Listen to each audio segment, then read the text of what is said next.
Okay, let's try this again. Hi everybody, my name is Gary and I'm part of the We Who Wander crew, and I thought I'd do a little video quick on part of my kit that I'm bringing along, that I'm utilizing on this trip. We're going up north, or further north than I am already, which is pretty far north, by about 200 kilometers each way, by canoe and portage, to go see the old Agoki Lodge and the Beckwith cabins, which are nestled in northern Ontario's Wapakimi Provincial Park, that is. Now I'm hoping that I've got this camera thing figured out. It's a new camera to me and I'm not sure how to use it yet, and this is the first actual intentional video I'm making with the camera, so bear with me. What you're looking at here is called the MSS, or otherwise known as it's the U.S. military's modular sleep system, and it's basically a combination of sleeping bags designed to allow somebody to stay in the field under a whole whack of different conditions. So from the hot to the cold to the rain to the snow, and it's basically comprised of 4 elements. Now you can't really see the one, which is hidden behind the black bag there, but it contains 2 sleeping bags, which I'll show you. A bivy bag, which is like a Gore-Tex kind of rubberized bivy bag to slip inside your sleeping bags to protect you from the elements. Say you're sleeping on the ground or whatever the case may be, as well as a stuff sack. Now you can use the 2 sleep bags independently, or you can work them together for a pretty good -30, -40 rating below zero into one, combined sleep system. This one I got new years ago, and I've used this many times. I've got other ones. I've got the Canadian system, which is actually more preferable.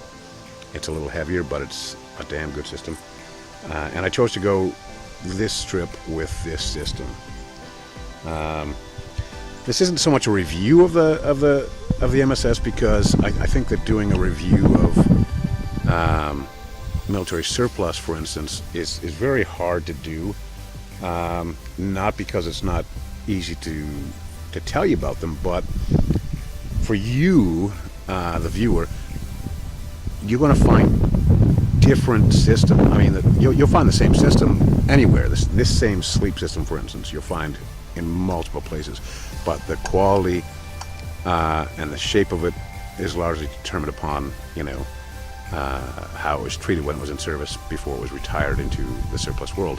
So you might get one that's full of patches or holes or rips and tears and have a different experience than I do. The battle scars on this thing is all from me, so it's very hard to do a review of military surplus because of that. Even if you buy an unused system, the way it's been stored can really dramatically alter its condition. So the system, like I said, is comprised of 2 sleeping bags and a bivy bag and a stuff sack. So the first is your lightweight, or what they call their patrol bag, and it's pretty lightweight, and it's good for like I believe, if I'm not correct, a +10 rating. Now I'm not going to undo them, because you know what a sleeping bag look like, and if you're really that interested, you can always find these online on Amazon and eBay and surplus stores and all these kinds of things. In fact, you're probably going to find them within various groups and pages that you're in with other people that have them. But this is basically what you'd use in the summertime. Say you're sleeping in a hammock or a raised bed, shelter, or even on the ground. You can slip this inside of your bivy sack and be quite comfortable, temperature-wise, heat-wise. And then what would happen is, come colder weather, you'd slide this system here inside of this secondary bag. Now this is a heavier bag, and this is what really does the system well, because when you slide this bag inside of there, you're providing a buffer for the cold to hit the outside without penetrating the inside, with an airflow in between. And not only does it give you extra padding, but it also provides extra warmth. And then of course, this is the bivy sack. This I will open up It's basically just like your pack, or your sleeping bags. It's got a zipper and all these things, plus places for it to snap to the shelter, or to other things, so you can actually connect it together to actually hold yourself still. And it's like I said, it's a rubberized kind of Gore-Tex kind of fabric, and so it's heavily waterproof. And of course, you can always add a waterproofing to it. Now, I'm not a fan of the woodland camel myself. I prefer olive drab or tan or black, just solid colors. But this is the way it comes, and it works well. And I like this because with these Velcro snaps, it's very easy to get your sacks inside, your sleeping bags inside and out, to actually get them to be usable. And it's basically a mummy-style bag. You can actually get your head in there and close it up should you want to, if you're not using a mossy net protector of some kind.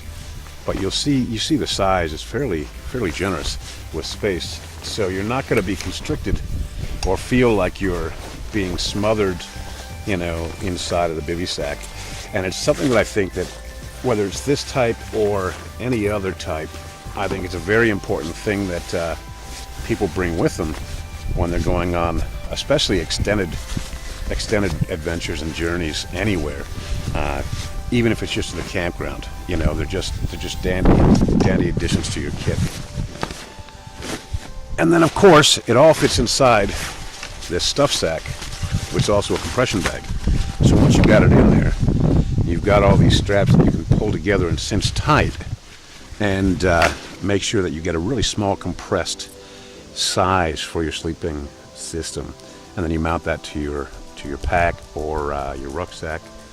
Or you could just carry it on its own. I mean, it's all depending on where you're going and for how long and what kind of stuff you want to take. But this is the system I'm going to bring. I'm only expecting to utilize the first bag, the patrol sack, and I might end up using the bivy sack as well. So largely this will go unused this trip. In fact, I'm debating whether I'm even going to bring it or not. Just because of that. I might bring it just because, and then bear the extra weight for the safety of knowing that if we get some kind of a flash cold or a big drop in the temperature, that I'm not really going to be too concerned, in combination with the clothes that I'm bringing and things of that nature. And there's lots of other tricks for cold weather camping that we will get into on other videos and other days that help you stay warm when you're out in the elements. And there's some there are some tricks and tips that many people will share, myself included, to really kind of gauge your elements and get the right items for those elements for that season. But yeah, that's the sleep system I'm going to use. You can Google it for yourself and read up on it if you're not familiar with the system. It's pretty generic, all things considered. They're good. They're good sleep systems. They work well. They do what they're supposed to. They're fairly cheap. In fact, you can get them pretty much all day long on places like I said, eBay for $100, $125 in pretty good condition. And they're very comparable to a lot of the other systems I see, especially some of the top shelf brand names. The difference is the price for me and the durability. These sacks have been around for years. I've used this one since new, and it's still in great shape, and I've put a lot of mileage on them. And the way I look at it when people consider surplus for their kit is this. You get a pair of boots for $20 at the surplus store versus those Caramores or all these other phenomenal boots that are out there for $300-400. I mean, for $100 I can get 5 pairs of boots. Those boots are still around today and in very good shape.